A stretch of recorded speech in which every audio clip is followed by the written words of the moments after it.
Jorge Acurio, ex gobernador regional del Cusco, será trasladado a Lima en las próximas horas para una diligencia de control de identidad, luego que el Poder Judicial ordenara su detención, acusado de haber cobrado una coima de $1.250.000 por favorecer a la empresa Odebrecht para la construcción de la vía de evitamiento de la capital cusqueña. El juez Manuel Chullo, del tercer juzgado especializado en delitos de corrupción, ordenó además la detención preliminar del abogado José Francisco Zaragoza Miel, así como el allanamiento de la vivienda de Gustavo Fernando Salazar Delgado, vinculados al presunto pago del soborno.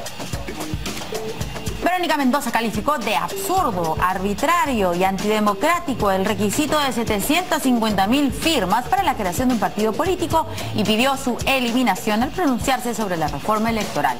Consideró que con esa exigencia se quiere bloquear la participación de otros grupos políticos en las próximas elecciones. Por su parte, Mauricio Mulder señaló que la reforma electoral debería eliminar caudillismo, como el que se observa en Fuerza Popular. Opinó en ese sentido que Keiko Fujimori si no llevara el apellido, no estaría en donde está. El ministro de Transportes, Martín Vizcarra, dijo que le tomará 6 horas responder las 83 preguntas del pliego interpelatorio planteado por el Congreso y que tiene la intención de dejar completamente claro el accionar de su portafolio con relación a la adenda del contrato para la construcción del aeropuerto de Chinchero.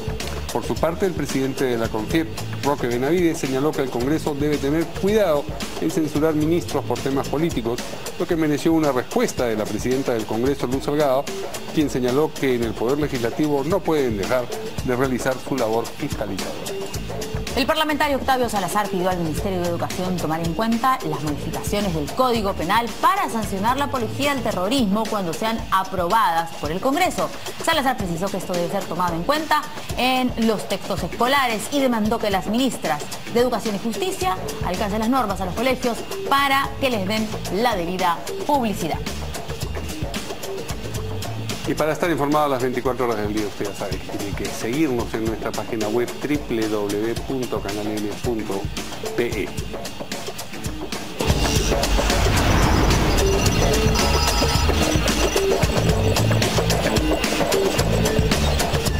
¿Qué tal, amigos? ¿Cómo están? Buenas noches, bienvenidos a esta nueva edición de En Portada. ¿Cómo estás, Verónica? ¿Qué tal? ¿Cómo estás, Mario? Muy buenas noches. Vamos a presentar a nuestros invitados. Tenemos aquí al ex congresista del nacionalismo, el señor Sergio Tejada, expresidente de la mega comisión.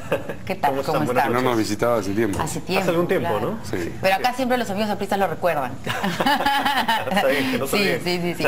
Y también, por supuesto, le damos las buenas noches a César Campos. ¿Cómo está, Verónica? ¿Qué tal, Mario? Periodista y analista político también, por supuesto. ¿Qué tal? ¿Cómo están, caballeros?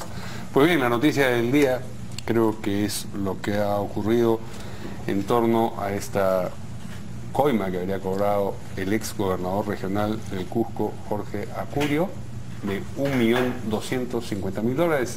Según el colaborador eficaz que digamos, prestó esta información, él había pedido originalmente $3 millones, le pagaron de pagar el resto de la coima, ¿no? Y bueno, con relación a este presunto pago de la coima, no solamente están trayendo a Lima a Jorge Acurio, porque va a estar detenido, por supuesto, sino que también se ha ordenado la detención preliminar del abogado José Francisco Zaragoza Miel y el allanamiento de la vivienda de Gustavo Fernando Salazar Delgado, tan vinculados presuntamente, como decía, con el pago de este soborno. Creo que son los primeros empresarios o personas que no están relacionadas al ámbito político directamente, ¿no es cierto? Porque las detenciones que hemos visto relacionadas al caso Odebrecht han sido de funcionarios, gente que ha tenido cargos, gente que tiene algunos cargos, sí. Pero han implicado a Joseph Meisman, por ejemplo, en el caso, ¿no?, de Poteva, a Vidanón. Lo que pasa es que ellos viven en el extranjero. Y no han sido detenidos. No han sido detenidos, claro. Así es. Bueno, el caso del Callao Monumental, ¿no? También hubo hay algunos empresarios que estuvieron involucrados. Pero este caso pues a mí me parece gravísimo y me duele particularmente, ¿no? Porque Coco Acurio había sido el primer presidente regional del Partido Nacionalista en el año 2010, ¿no? Y el Cusco votó mayoritariamente por él. Es una vergüenza realmente, ¿no? Y una cosa es una investigación donde uno puede dar todavía el beneficio de la duda, pero cuando hay detenciones es que las pruebas son contundentes. Entonces parece que este caso va a terminar en sentencia. Vamos a escuchar lo que declara brevemente el abogado José Francisco Zaragoza cuando lo están trasladando. ¿Nada que decir, José Francisco? No, nada que decir. ¿Por qué crees que te están entregando en esto? No lo sé todavía. ¿Cuáles son tus vínculos justamente con el evento? No lo conozco. No lo conozco. ¿Dónde está Adolfo? Ahora hay que precisar que son, en el caso de estos dos empresarios, porque parece que eran socios, ¿no es cierto?, en algún tipo de empresa que tenían, es preventiva esta detención por 48 horas. Así es. Para que den, supongo yo, algún tipo de información, algún tipo de dato, ¿no? Bueno, ya sabremos, pero ya hemos visto además hace un ratito nomás que han habido reacciones. Lo que ha trascendido, Verónica, sí, no es que sean socios. El señor Zaragoza, tengo entendido, solamente operaba como abogado, no conocía al señor Salazar. Más bien le indica el señor Acurio, al parecer, para poder canalizar la coima, de que se pongan en contacto con el señor Salazar. Ahí es donde ellos establecen algún tipo de vínculo. No sé, por lo menos cuando está saliendo en este momento la diligencia, el doctor Zaragoza señala no conocerlo.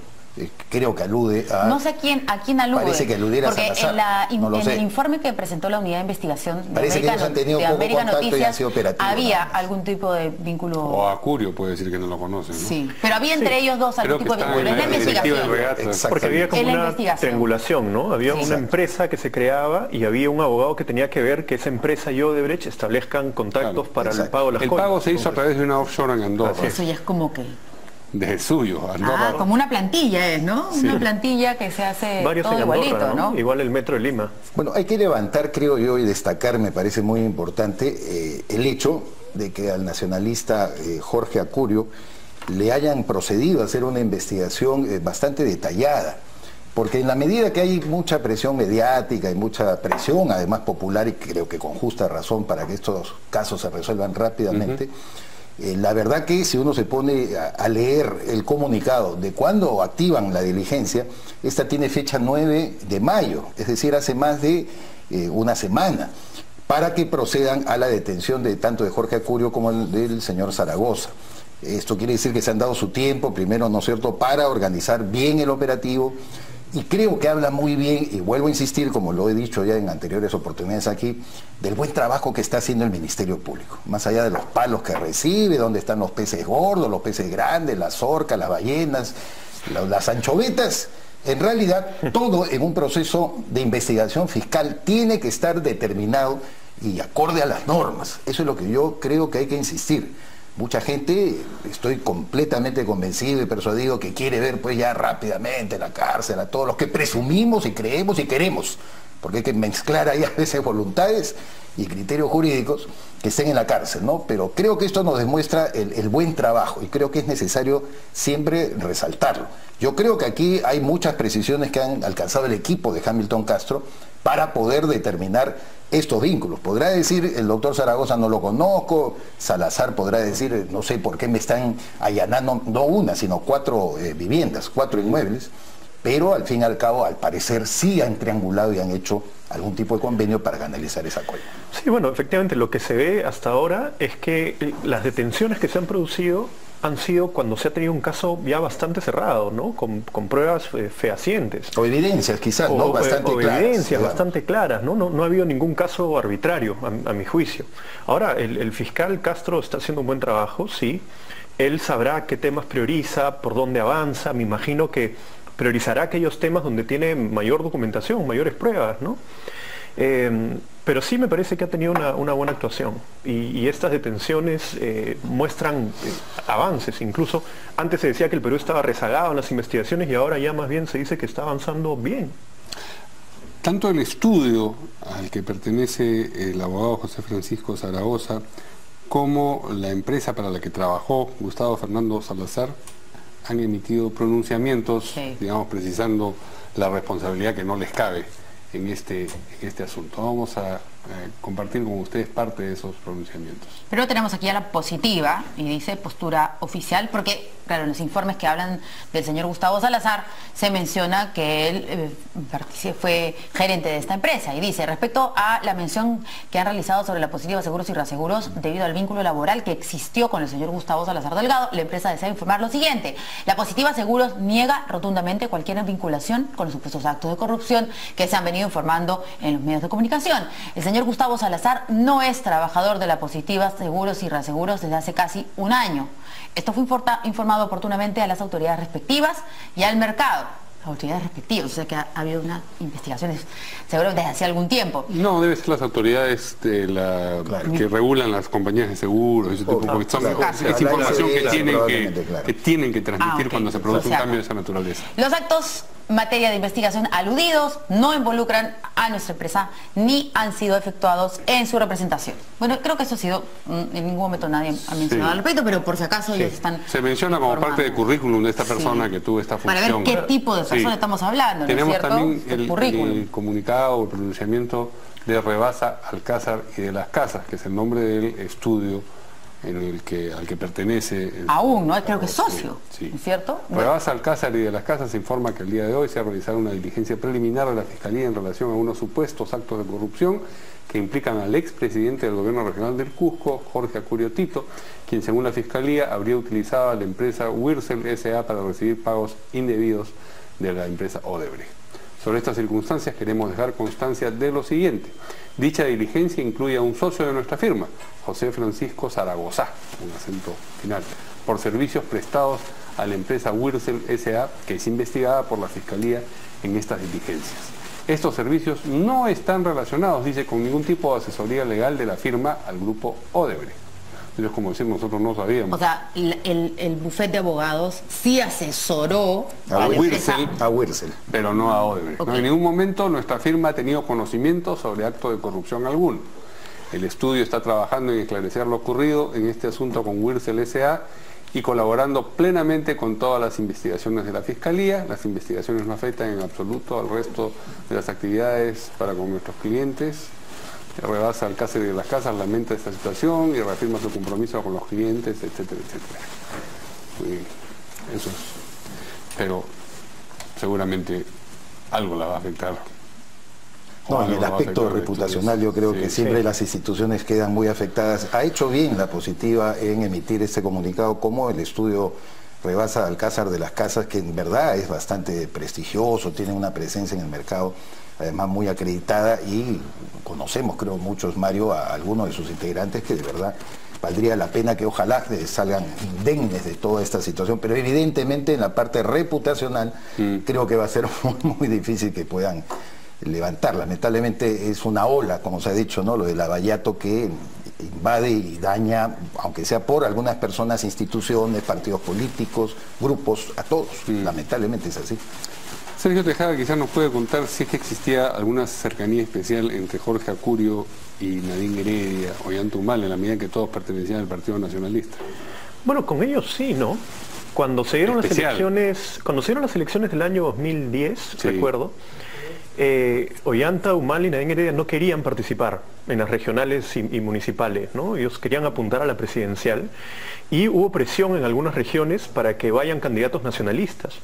Y el Cusco fue una de estas regiones donde Coco Acurio logró tener cierta simpatía entre la población y convenció a Ollanta Humala de ir como candidato, ¿no? En un inicio el propio Humala no quería, pero siendo el único presidente regional nacionalista, digamos, inscrito en el partido, pues era cercano, ¿no? Sin duda. Cuando él lo vacan, cuando él deja el cargo en el 2014, si no me equivoco, no fue por un acto de corrupción en función, sino por el anterior ejercicio. Exacto, un ejercicio anterior en función pública. Perdón, pero ¿En la alcaldía? un rosario de temas. Tiene un montón, pero lo que voy es que lo curioso es que esta inhabilitación que lo saca del cargo por otros hechos termina cortando los pagos posteriores de las coimas, sí. ¿no es cierto? Y bueno, de alguna manera facilitan, yo creo, las investigaciones, porque ya era una persona ajena al poder, ¿no? A ver, entonces para más o menos recordar, ¿no? Porque estamos hablando, imagínense, del 2010. Ollanta Humala todavía no era presidente de la República. Así es. Probablemente las encuestas todavía estaba muy bajo, ¿no es cierto? Sí. Cuando ha sido las elecciones del 2010, las regionales, todavía parecía que no pasaba. 10%, exacto, segunda vuelta estaba ahí, ¿no? Pero no con el mismo éxito del 2006, por lo menos. Por eso no querían presentar candidatos y a las regionales y municipales, y al único que presentaron fue al señor Acurio. Hubo algunos candidatos en otras regiones. Ahorita no recuerdo en cuáles, pero el que era militante era el único militante. Acurio, ¿no? Sí, sí, sí. Y él convenció a la pareja de participar. Como te digo, ellos no querían, y en general no solamente en 2010, sino ha sido como una constante, ellos no querer presentarse, sino solamente apuntar a la presidencial, ¿no? Pero una vez que bueno, ganaron... una vez que fue elegido, pues era su presidente regional, ¿no? Y viajaban con frecuencia al Cusco, él venía acá... O sea, tenían una cercanía más allá de lo político. Probablemente. ¿No? Yo, la verdad, lo he visto muy poco a Jorge Acurio, no tenía amistad con él, pero seguramente, como todos los presidentes regionales y todos los alcaldes, venía con frecuencia a Lima para sus gestiones, ¿no? ¿Actualmente él todavía está inscrito al Partido Nacionalista? Probablemente. Parece que sí, ¿no? Bueno, estoy revisando Nunca he escuchado que haya renunciado. De las redes sociales y dicen que Jorge... eso lo dice Jorge del Castillo, el congresista, dice, expresidente regional de Cusco, preso por corrupción, es afiliado del Partido Nacionalista de Ollanta Humala. Y bueno, ha puesto ahí un documento de una ficha.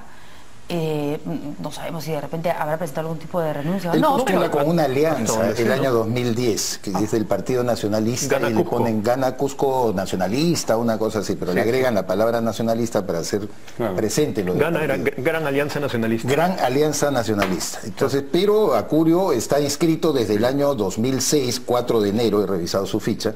Se consolida, no sé cómo sería el procedimiento, en diciembre del año 2009, y luego postula él a las elecciones, evidentemente las que gana.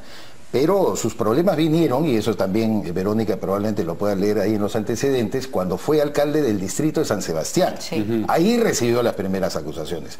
De hecho, esto tarde o temprano le va a terminar rebotando pues también a Ollanta y a Nadine. O sea, evidentemente la especulación y políticamente lo que va a generar esto es si Acurio también estaba cobrando coima para darle alguna alita, porque estamos hablando del mismo proveedor, ¿no? Estamos hablando y el mismo monto. Y además, ¿quién le pasó la voz? ¿Quién le pasó la voz de que se podía cobrar eso coima? Es inevitable. Yo no lo quiero sembrar porque no soy ni el único ni el primero, pero evidentemente, bueno, Nadine y Ollanta se enfrentan a una nueva vertiente, digamos, de lo complicado que es su caso. Un flanco, porque van a decir, oye, Acurio, hay que presionarlo para ver si él le dio su parte también, o pretendía darle, no lo sé, no hay ninguna evidencia hasta este momento acerca de eso. Políticamente se va a canalizar para presionar para que eso se pueda esclarecer. Lo que sí queda como dudas, en segundo lugar para mí, es como con los antecedentes que tenía el señor Acurio, se insistió mucho en el Partido Nacionalista, me imagino que Ollanta y Nadine eran los más entusiastas en conservarlo dentro de las filas, ¿no? Porque este caso de San Sebastián ya había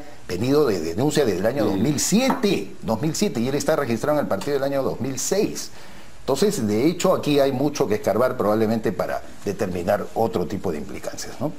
Estoy viendo aquí, perdón, en los datos generales, y el señor Acurio está afiliado. Claro. Y es válido hasta el momento. Vemos ahí que Jorge Villena Larrea ha puesto este dato y efectivamente sí, pues todavía está inscrito. Claro. Inicia afiliación, dice 31 de marzo del 2009. Partido Nacionalista, inscrito, alcance nacional, estado de afiliación, afiliado válido. Ahí está, verdecito. No es representante. Lo que algunos reclaman en las redes, que hagan notar efectivamente eso, que es nacionalista, como suele pasar con cuando cae un aprista, el aprista, fulano de tal, ¿no? El acción populista. Entonces, con toda razón, bueno, el nacionalista, no, señora los delitos dañan a los partidos, dañan obviamente a las instituciones, eso inevitable. Es transversal, lamentablemente. Y irónicamente, mientras ha sido detenido, digamos, Jorge Acurio, otros dos expresidentes regionales han salido en libertad el mismo día. Son Iván Vázquez de Loreto y Wilfredo Oscorima de Ayacucho. Ellos se encontraban en prisión sentenciados precisamente por delitos de corrupción. Y tenemos la declaración de Iván Vázquez. ¿Usted cree que se hizo justicia después de las casi 7 horas el día de hoy a audiencia? Bueno, 7 horas de lectura de sentencia. Creo que ustedes han sido testigos de las 2 audiencias de ahora y han escuchado todos los debates jurídicos que se han hecho por las partes. De manera que periodísticamente creo que han estado bien ilustrados y se han podido dar cuenta de cómo una denuncia fiscal terminó en una sentencia totalmente diferente a la denuncia. Y creo que lo que ha hecho la sala es poner las cosas en su lugar y nosotros estamos comprometidos a seguir dando todas las facilidades al esclarecimiento de los hechos que han vuelto al nivel de nulidad para iniciarse un nuevo proceso. Ahora, don Iván, usted va a recuperar todos estos meses que no ha estado con su familia. ¿Qué impresión tienen de esta otra? Terrible. Me da la impresión que esos jueces van a terminar investigados por la OCMA, no sé, porque es la sala de apelaciones, ¿no?, de Loreto y de Ayacucho, que libera a estos 2 expresidentes regionales que hasta donde sé, pues se había comprobado los delitos, por eso tenían una sentencia. Entonces me parece bien grave, ¿no? Mientras avanzan las investigaciones por un lado, se caen investigaciones por otro. Claro, de repente no están vinculados a Odebrecht, sino otras empresas, otras obras, pero hay que mirar con atención, ¿no? Preocupa que esté pasando eso en las regiones. Ahora falta que salga César Álvarez de Ancash. Bueno, le han dado, ampliado los meses de prisión preventiva, hace poquito nomás. Bueno, que debería tener sentencia también, ¿no? Porque hacen procesos tan largos. Es el problema. Y después comienzan las acciones, exceso de carcelería, salen libre, con este discurso de que hay la injusticia, los debidos procesos, etcétera, y ahorita postulan. Si no hay sentencia, no quiero ni pensar, ni imaginar eso, ya sería peor, ¿no? Es desmoralizante, ¿no? Porque la población en todo caso espera que la justicia tenga una línea común, porque aquí lo que han señalado es que no logran probar las evidencias que se les habían imputado sobre los temas. Y tengo entendido que en ambos casos sí se ha seguido todo un proceso bastante claro, ¿no?, sobre la forma en que han tenido un engorde de su patrimonio, por lo menos terrible. Entonces, eso el Poder Judicial ya tiene que revisarlo, ¿no? Estábamos hablando del Ministerio Público, en todo caso, que sigue una acción muy comedida, muy apropiada, como para que no se le escape, pero ni una línea, ni nadie pueda apelar a un subterfugio, y el Poder Judicial en una instancia superior nos da estas sorpresas, ¿no? Entonces, claro, mañana, como ha ocurrido con el caso de Waldo Ríos o Goyo Santos en Cajamarca, ya son libres y pueden postular, además con estas cosas de la ley electoral que obviamente lo vamos a hablar después, ¿no? De Santos no es que le hayan quitado la sentencia porque no ha tenido sentencia, no está en proceso, pero también exceso de carcelería, o sea, tienen que ser procesos no tan largos dentro de los plazos del debido proceso y que sean ratificados en las 2 instancias, ¿no? Claro, pero es desmoralizante, de verdad, muy desmoralizante.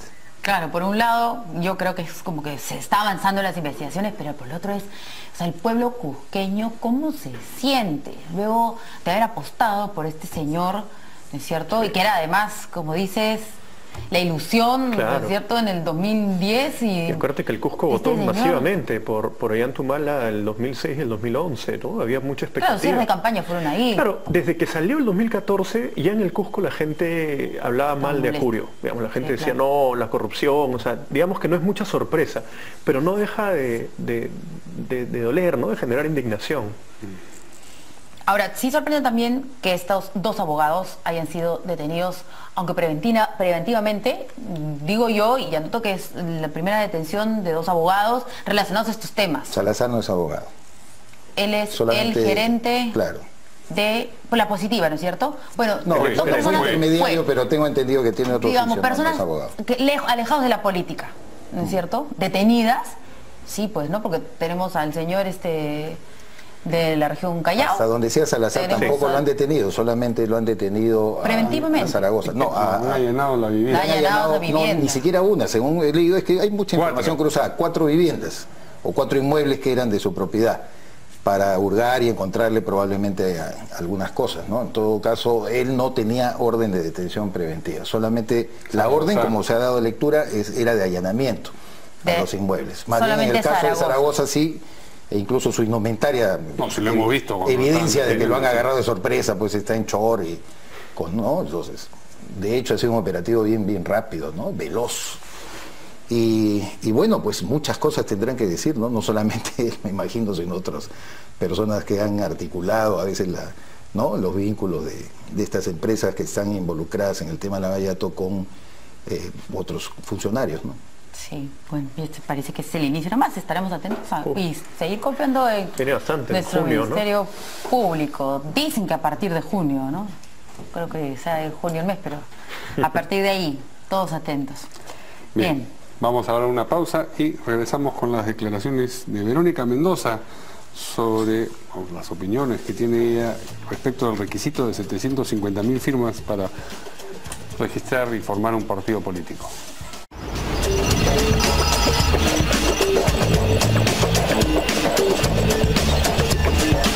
Bueno, Verónica Mendoza ha dado una conferencia de prensa y básicamente ha dicho que le parece absurdo, arbitrario y antidemocrático el requisito de 750.000 firmas para la creación de un partido político, y dice que esta eliminación es lo que busca, lo que pretende es bloquear la participación de otros grupos políticos, como el de su agrupación, me imagino, ¿no es cierto?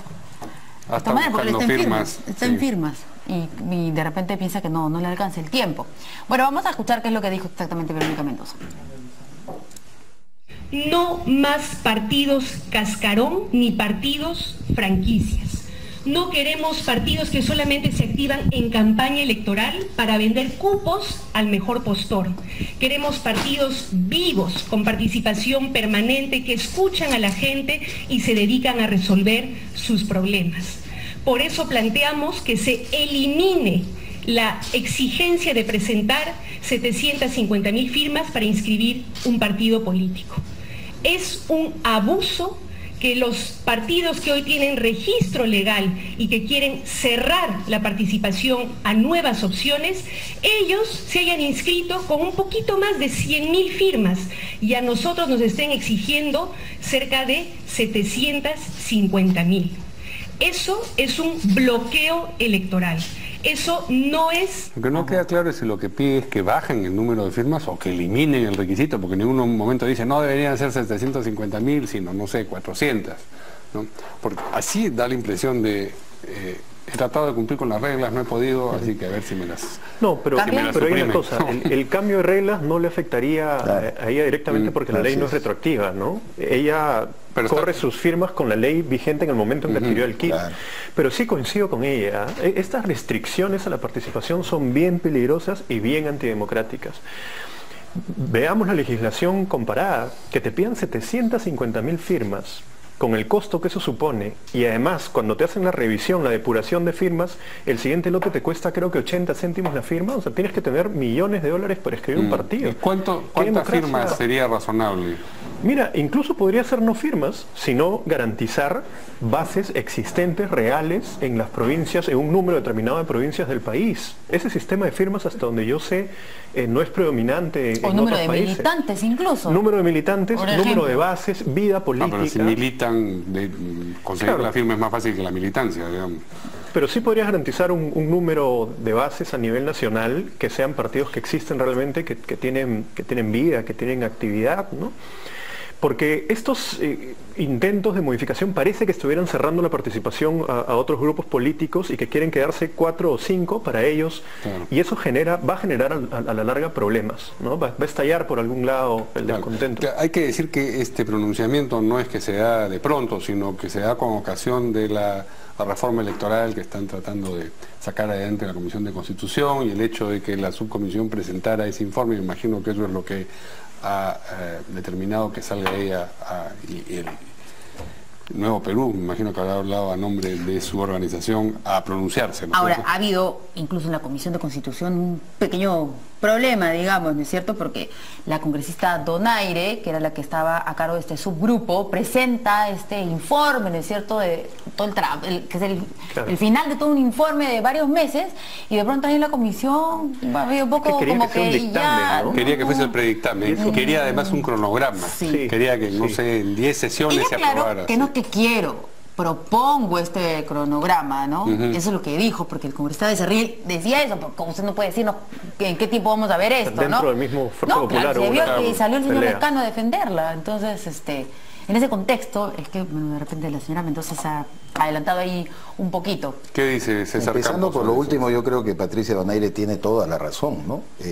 No puede ser de que se haya conformado un subgrupo de trabajo para preparar toda y elaborar toda una base, además fundamentado en la elaboración de un código único electoral, que eso es un principio que nosotros deberíamos siempre fijarnos, de que aquí no puede haber pues 12 legislaciones sobre el tema de la materia electoral, o sea, 12 leyes tan dispersas, y que al final le digan que es un insumo, ¿no? En vez de decirle, oye, tú eres la cocinera del pastel, está poniéndole las pasas nada más, ¿no? a esta torta, ¿no? Eso me parece que es inaudito, incluso que no se lo hayan anticipado. Entonces su molestia tiene mucho fundamento. Creo que tampoco existe la figura del predictamen, porque fue lo que se aclaró, ¿no es cierto?, en la comisión. Pues, sí, predictamen se llama lo que elaboran sí. La práctica parlamentaria es lo que elaboran los técnicos, ¿no es cierto?, los asesores. Claro. Ya, a eso se le denomina, que no está incluido en el reglamento, predictamen, pero oficialmente no existe. No hay tal cosa. No hay tal cosa. Entonces no puede ser tampoco, o sea, como no existe pues la mitad de la virginidad, o sea, se es virgen, entonces no sé. Qué buen ejemplo. Es la única comparación que se me viene a la cabeza en el momento. Pero es verdad, esto tenía que ser por lo menos la base de discusión, no lo llamemos dictamen ni predictamen, porque el dictamen al final tenía un documento de trabajo sobre el cual vamos a girar el debate y la discusión. Yo creo que Donaire y su grupo de trabajo merecían eso, no solamente hablando de ella, sino todo el grupo. Me parece una falta de respeto que al final sus propios colegas le vengan a decir, oye, eso es un insumo, eso es una papita que le estamos poniendo al caldo. No me parece, o sea, no es la forma. Y en segundo lugar, creo que en eso Verónica Mendoza tiene toda la razón, es necesario abrir un debate ciudadano, porque ojo, ya tenemos las experiencias anteriores, donde los intereses de los propios partidos representados son los que frenan la reforma. Además hay dos tipos de reforma, una que son las propuestas de modificación constitucional y la otra que es solamente la conjugación del área legal con lo que existe. Ahora, lo constitucional va a demorar, es decir, me refiero a la bicameralidad, a todas estas reformas que ya, de verdad, eso va a tener calendas griegas. Pero como estos parlamentarios son tributarios de un modelo, muchas veces se aferran a que más bien permanezca y sigan existiendo. Yo creo que en este caso sí la participación ciudadana, la sociedad civil, tiene que hacerse notar de alguna forma y hacer sentir su peso para que reformas razonables puedan introducirse en este nuevo código electoral. Ahora es raro que se haya lanzado a la piscina Patricia Donaire sin saber cuál iba a ser la respuesta de los miembros de su propia bancada en la comisión, claro, porque ¿no? el presidente de la comisión que es Miki Torres, ¿no? Claro. No, y el señor Becerril era el que estaba ahí, que iba el entusiasta, hostigando. Sí, ya sabemos cómo es, ¿no? Entonces eso me parece extraño, porque más bien durante estos meses resaltaban que ella estaba trabajando, que la subcomisión está avanzando, ¿no? Y había obviamente un reclamo nacional para que se den ciertas modificaciones, y es como que una base, ¿no? Yo no entiendo por qué. Claro, ¿cómo no? Si es un trabajo que está realizado, pero no lo tomó ni como base. O sea, algo ha habido ahí que no sabemos. Sí, en verdad, si tú lo llames dictamen, está sujeto a todas las modificaciones posibles en el debate en la comisión. O sea, y luego en el pleno. Y en el pleno. O sea, nadie te obliga a aprobar un dictamen tal como está. Entonces se llama la atención qué tipo de divisiones están habiendo al interior de Fuerza Popular, ¿no? Pero lo cierto es que un debate o una reforma a la ley electoral en el Parlamento es sumamente difícil. Es el único espacio donde se puede dar, pero es una ley para ver cómo participan los partidos. Y los partidos son los que deciden y tratan de mantener la correlación de fuerzas que tienen en ese momento.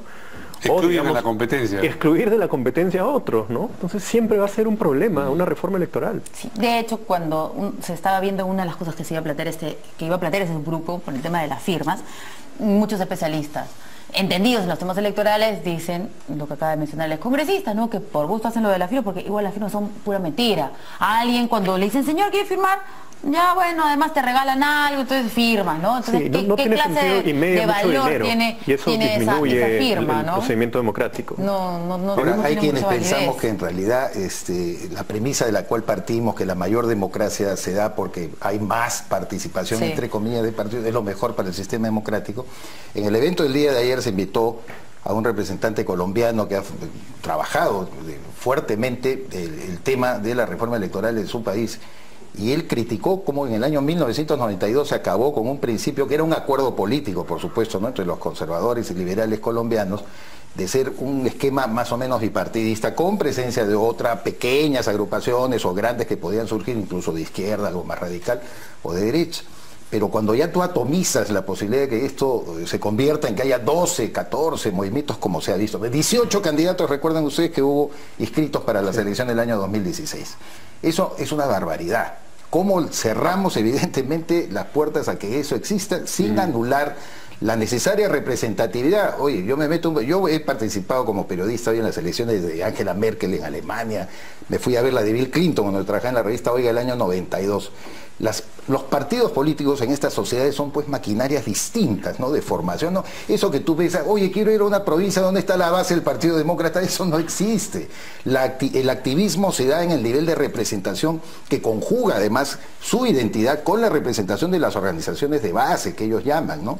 Esas organizaciones de base que pueden ser la gente de color, por ejemplo, o la gente latina, o qué sé yo, los transportistas, ellos pueden cambiar en una primaria a otra, de un partido a otro, de acuerdo al compromiso que adopten con ese partido. Bueno, es un sistema bien diferente, ¿no? Muy diferente, pero yo creo que es un ideal, pues Sergio, que deberíamos más bien a veces pregonar para que no exista esta confusión.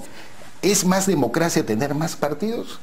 En apariencia sí, ¿no es cierto? Ah, no, es que no me gusta este fulano, entonces como somos los peruanos que nos vamos a dividir siempre por un pelo, ¿no? Como dice un embajador chileno, me dijo a mí, no, dos calvos peleando por un peine, no tiene ningún sentido, ¿no? Sin alusión a lo que estamos aquí presentes. Pero es verdad, pues, que se asoma, ¿no es cierto? No podemos estar en estos pleitos de atomizar el sistema político, ¿no? Hay que buscar razonablemente formas en que se puedan concentrar grupos o gente que piense como de izquierda, que tiene ideas con todo derecho, además que quiere enfrentarse al modelo, la gente que sea socialdemócrata o la gente de derecha. Igual lidias con una cultura política, ¿no? No es tan fácil cambiar y pasar a un sistema bipartidista o de tercio, o sea, van a seguir proliferando algunos partidos, pero tienen que haber para mí otro tipo de mecanismos que prueben la existencia, ¿no? Creo que sí, en el Perú hay una lógica de base, de comité de base, que se ha instituido mal que bien en todo el país. Entonces, sí podrías decir, tienes... ¿Cuántos distritos tenemos ahorita? 1820 más o menos. Podrías decir, en un 40% de distritos del Perú tienes que probar tener base. Y que el jurado haga su labor aleatoria de fiscalización y eso te dé con un partido que existe. Porque hay partidos que base que postulen pues por esos mismos partidos, claro, exacto, ¿no es cierto?, a nivel regional, a nivel provincial. Porque hay gente que tiene plata para las firmas y no tiene ni una base. No existe, ¿no? Sí, bueno, pero también con plata se hacen locales fantasmas y fiestas que parecen y no son. Ahí estará, digamos, el ente fiscalizador. Pero para 1800, difícil, ¿no? Imposible, pero tienes que agarrar un porcentaje.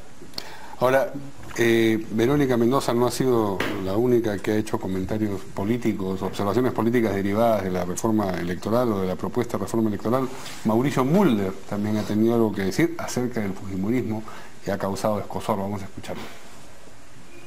La política es el caudillismo, manifesté que el apellido Fujimori, en el caso del fujimorismo, es el que pesa. Tan es así que como ahora que se habla de una disputa, se habla entre un hermano con la otra hermana. No es que haya una tendencia de izquierda, una tendencia de derecha, una tendencia dialogante, otra tendencia autoritaria, como sucede en las organizaciones políticas, sino que es una desavenencia familiar. Y esa desavenencia familiar ha sido, digamos, trasladada al ámbito político. Y eso no es conveniente porque la política se tiene que resolver en sus problemas mediante el diálogo político y no un diálogo familiar, que son circunstancias completamente ajenas, ¿no? ¿Qué sería Keiko sin el apellido Fujimori? Sería una ciudadana más y probablemente tuviera mucho más dificultades de poder llegar al punto en el que ha llegado. Ese es sin duda el apellido, lo que ha pesado allí. Y vamos a escuchar lo que le han respondido, particularmente el congresista Héctor Becerril. Qué mezquino es el colega Mauricio Mulder. Debemos recordarle que mientras el fujimorismo tuvo 13 congresistas de la mano de Keiko Sofía, 37 congresistas y 73 congresistas, una posición diferente, inversa pasa al APRA. El APRA cada vez va más en extinción. Yo creo que ese tema de que el APRA posiblemente en las siguientes elecciones ya no pase la barrera que se está pidiendo y va a desaparecer, le pone nervioso a Mauricio Mulder. Así es que parece es mezquino decir pues de que Keiko Sofía simplemente es una lideresa por el apellido. Ha demostrado con creces que sabe manejar y mantener un partido. La cuestión del caudillismo, ¿no? En Fuerza Popular, ahí el tema, por ejemplo, está Kenji y Keiko, no hay más. Keiko Sofía lo ha manifestado, que Fuerza Popular es un partido que incluso está por encima, va a trascender a los apellidos. Yo le pregunto a Mauricio Mulder, ¿qué son ellos sin Alan García? A ver qué dice en este Pero caso. eso salió en un informe del Comercio, por ejemplo, el reglamento interno que tiene Fuerza Popular no deja lugar a dudas. La única lideresa pues es Keiko Fujimori, ella es la que manda, la que tiene que ser reconocida y todo lo demás subordinándose. Fue un buen informe de Martín Hidalgo, creo, en la que se habló de 3 casos, el caso de Acuña también de Alianza para el Progreso. Imposible pues mover a César Acuña de la cabeza de Alianza para el Progreso. Yo creo que Mulder en eso tiene razón.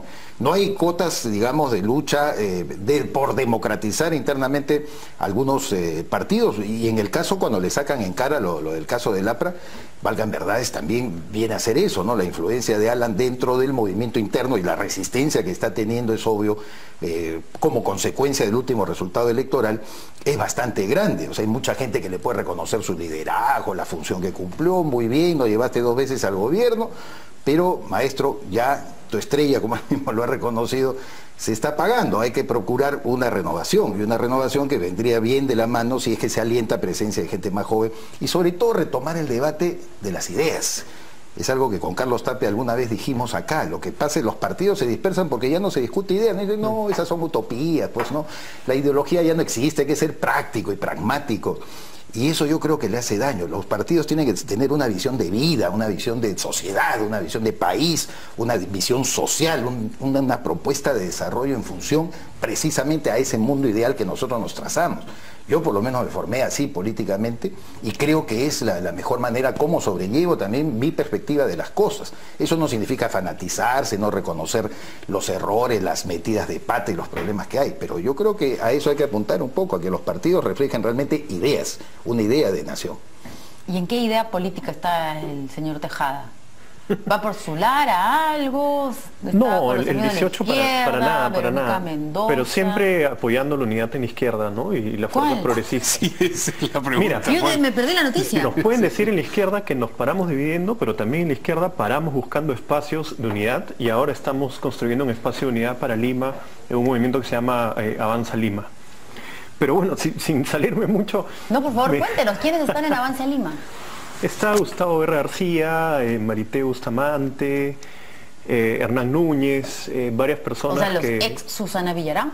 Algunos de ellos sí, hay otros partidos, y ojalá que sea un espacio que se consolide, ¿no? Nunca perdemos la fe en que podemos buscar espacios amplios de unidad. ¿Y hay caudillismo también, a su juicio? No, yo creo que mucho menos. En el Frente Amplio no ha habido caudillismo. Yo creo que mucho menos porque no hay liderazgos tan fuertes. Y la pugna entre los aranistas y los... esa es una situación difícil. Pero no es una pugna de poder entre dos caudillos. Pero no todas las pugnas de poder son, digamos, entre dos caudillos. Aquí hay 2 posiciones de 2 grupos, ¿no? El Movimiento Nuevo Perú y Tierra y Libertad, que yo espero que se solucione. Sí. No me gusta, digamos, ahondar en eso, ¿no? Lo que sí me sorprende es que ahora el fujimorismo y el APRA se enfrenten, porque se han llevado de maravilla, digamos, sus 10 o 15 años. Están igualmente sorprendidos, me parece, los fujimoristas, ¿no? Dice, ¿cómo es posible que Mauricio diga una cosa así? Pero, oye, que tengan una discrepancia de fondo de esta naturaleza. Mulder es muy institucional, siempre lo ha sido, se le podrá criticar en muchas cosas, pero es un político que él mismo se reconoce y dice, yo soy político a tiempo completo, y lo reivindica como una función y un ejercicio de conocimiento de las estructuras, los resortes del Estado, y saber proponer cosas, ¿no? En cambio, el fujimorismo, pues es verdad, es una inspiración y de un momento de gobierno que se tuvo, pero no tiene pues un reflejo, una estructura no hay una línea, no hay una que... formación política. Entonces en ese terreno van a discrepar siempre. Yo lo he escuchado a Mulder siempre discrepando de los fujimoristas. Pero Mulder también tiene mucho que decir sobre el caudillismo en el APRA, ¿no? Alan García todos estos años ha sido el que ha decidido absolutamente todo. Claro, tienen una comisión política con personas que tienen peso político. Todos estos años son 30. A diferencia, sí, bueno. Más o menos, ¿no? Sí, claro.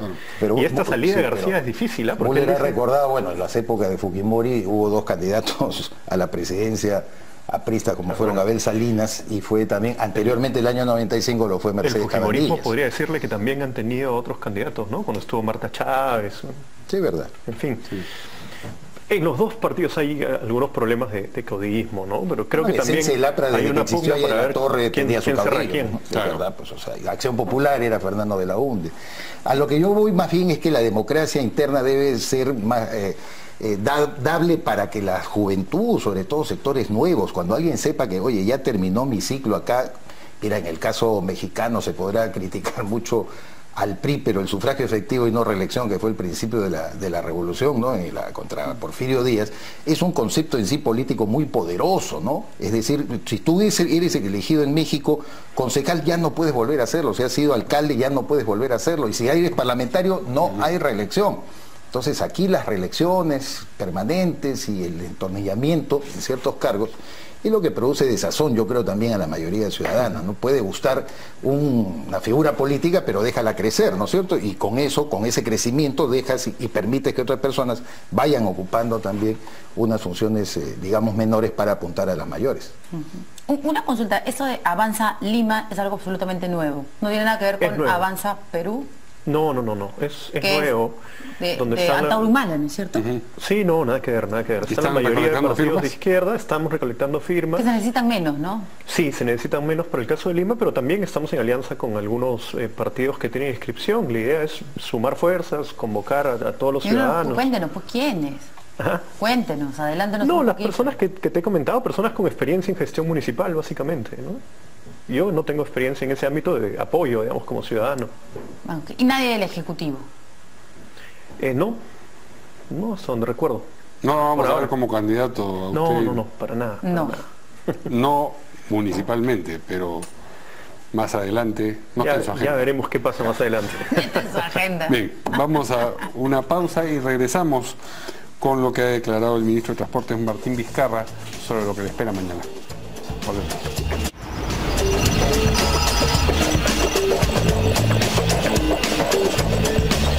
Bien, el ministro de Transportes, Martín Vizcarra, como ustedes saben, va a ser interpelado mañana en el Congreso a propósito de la adenda al contrato para la construcción del aeropuerto de Chinchero, contrato con el consorcio Punturhuasi.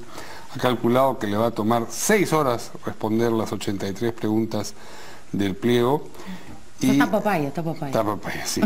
Y ha dicho que tiene intención de dejar completamente claro el accionar de su portafolio sobre este asunto. En fin, es un cálculo verosímil, 6 horas. ¿Se imaginan ustedes que hay algún congresista que permanezca las 6 horas escuchando las respuestas? ¿O esto es un ritual? Sí, no, ninguno va a escuchar poco, todo. 6 horas. Va a durar como si habla sin parar, puede ser, ¿no? 83 preguntas. 12, 14 horas va a durar con las preguntas adicionales, fuerte viene con las después, intervenciones. Claro. Era lo que a mí menos me gustaba del Congreso, la verdad, las interpelaciones. Pero creo que sí se tiene que producir. Ya, todos estuvimos de acuerdo en que no se le interpele a Vizcarra cuando estábamos en medio del desastre y él tenía una labor fundamental que cumplir. Pero este es un tema pendiente, que lo asuma, ya que salga esto, que dé las respuestas, si hay alguna irregularidad que procedan a hacer las denuncias correspondientes, la acusación constitucional o lo que corresponda. Pero ya es algo que se tiene que producir. Y ojalá se dé de la mejor manera, de una manera alturada, porque muchas veces los congresistas ni escuchan las respuestas. Esperan a que los graben, gritan un poco, agreden un poco al ministro y se van. Y así no debería ser, ¿no? Debería ser un interés real por esclarecer temas en un plazo prudente y tomar las acciones que correspondan. La última encuesta de Ipsos que se publica el domingo en el Diario del Comercio daba cuenta que la mayoría de ciudadanos, una mayoría que pasaba un poco la mitad, consideraba que la interpelación no debía prosperar ni la censura. Y esto al parecer ha animado a algunos sectores del gobierno el día de hoy a salir con algunas pancartas en la vía expresa, como lo han evidenciado en algunos medios de comunicación, hablando de Vizcarra lealtad, Vizcarra se quedan, Vizcarra no lo censuren o algo por el estilo. Entonces también en la visión del gobierno hay una confusión, ¿no? El hecho que, como dice Sergio, la mayoría de gente, incluso parlamentarios, a veces no gustan del procedimiento y el mecanismo y la herramienta constitucional de la interpelación, no significa de que eso convierta pues en un líder popular a Vizcarra. Él tiene que dar respuestas, y respuestas que pueden para él resultar consabidas respecto al tema del dudoso contrato del aeropuerto de Chinchero, y que lo necesita ahora precisar, por supuesto, mucho más. Y con eso, evidentemente, ojalá que acabe también este tema, porque se ha dicho que el día lunes la Contraloría General de la República, que es lo esencial, además creo yo, va a dar su informe final para determinar cuáles son las observaciones previas incluso que le están haciendo para que esto del aeropuerto no se convierta en un nuevo escándalo y un nuevo negociado. Escándalo porque ya se ha demostrado hasta la saciedad que cuando se le entrega la concesión prácticamente no tenía precio, no tenía absolutamente nada, era el Estado el que tenía que mojarse y gastar su plata ahí. Esa es la esencia y lo escandaloso del asunto, que a ojos vista de expertos y todo el mundo que ha comentado ha contribuido precisamente a llamar la atención de lo mal que huele el tema. Pero eso no hay por qué convertir pues a Vizcarra, de ahí a convertir a Vizcarra en un líder popular, me parece que es un procedimiento tonto. Hay que esperar el pronunciamiento. ¿Pero eso de dónde vendrá? No lo sé, eran ¿De los mismos cuatro productores de la tele o qué? Es lo que hacen los partidos. Bueno, Nadine también sacaba, ¿no es cierto? Ahí Nadine, Lealtad, pero a eso voy. No sé qué efecto podrían buscar. Buena gente, ahí en el Twitter se vieron las fotografías, porque parece que estuvieron solamente una hora, eran tan pocas personas. Peruanos por el Cambio, pues no es una organización partidaria, no tiene nada. Pero de ahí, pues por eso te digo, sus mecanismos de reacción a veces son también dudosos, ¿no? Infantiles, por llamarlo menos. Porque no calculan el efecto que puede tener, porque claro, una cosa que pretende ser multitudinaria y en cambio se muestra, digamos, un poco escasa.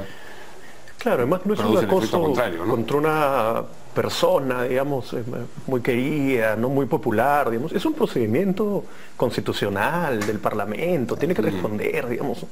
No entiendo por qué hacer esas manifestaciones. Sí, no, completamente tonto. Así es. El presidente de la CONFIEP, Roque Benavides, hoy en una entrevista que publica Gestión, también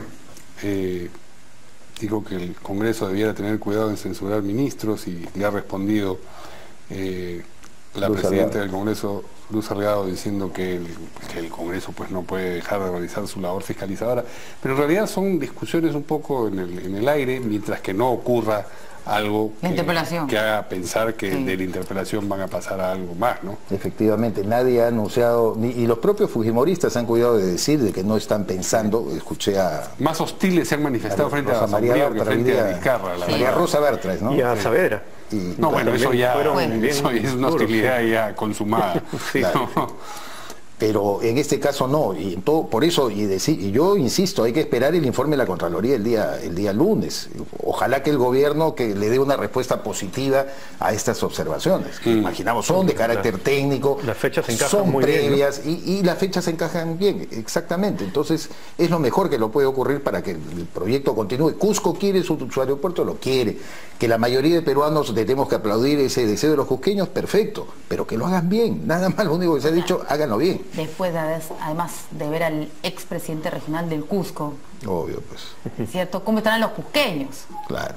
Entonces, ahora, si el lunes va a salir lo de la Contraloría y mañana jueves es la interpelación, o sea, va a haber una respuesta sobre si pretenden censurarlo o no. Claro, va a influir. Mañana o el viernes, de todas maneras. ¿O creen ustedes que espere el Congreso? Porque tiene la facultad, creo, no sé cuántas horas puede esperar para presentar un documento, una moción de censura. No me acuerdo, pero puede ser varios días. Sí. Okay, o sea, podría terminar la interpelación y esperar a la Contraloría, y dependiendo de lo que lea la Contraloría, ver si presenta la moción de censura o no. Claro.